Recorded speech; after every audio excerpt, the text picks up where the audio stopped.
महाराष्ट्र के निकाय चुनाव में सत्ताधारी पार्टी शिवसेना को बड़ा झटका लगा है। शिवसेना निकाय चुनाव में पिछड़ गई है और एक बार फिर बीजेपी ने महाराष्ट्र में अपना परचम लहरा दिया है।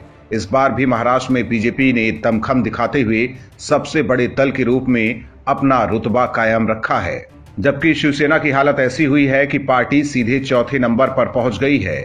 वहीं निकाय चुनाव में सबसे ज्यादा नुकसान कांग्रेस का हुआ है। 1802 सीटों के लिए हुए चुनाव में बीजेपी के खाते में 24 नगर पंचायत और 416 सीटें आई हैं। एनसीपी को 25 नगर पंचायत और 387 सीटों पर जीत मिली, जबकि कांग्रेस के खाते में 18 नगर पंचायत और 297 सीटें आई हैं। शिवसेना के पास 14 नगर पंचायत और उसकी 300 सीटें आई हैं।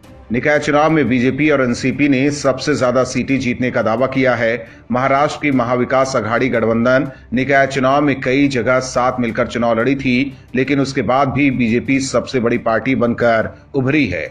अघाड़ी गठबंधन के सामने राज्य में अकेले ताल ठोक रही बीजेपी को पिछले बार के मुकाबले इस बार बढ़त मिली है।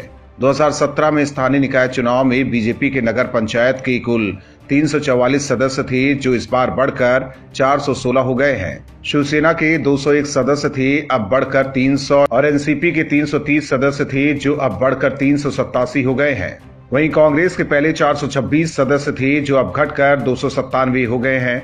निकाय चुनाव में बीजेपी को मिली सफलता से साफ है कि राज्य में आने वाले चुनाव में भी बीजेपी मजबूती से अपनी उपस्थिति दर्ज करा सकती है। महाराष्ट्र बीजेपी अध्यक्ष चंद्रकांत पाटिल ने दावा किया कि बीजेपी ही सूबे में सबसे बड़ी राजनीतिक ताकत है। निकाय चुनाव में सबसे बड़ी पार्टी बनने के बाद बीजेपी काफी गदगद है।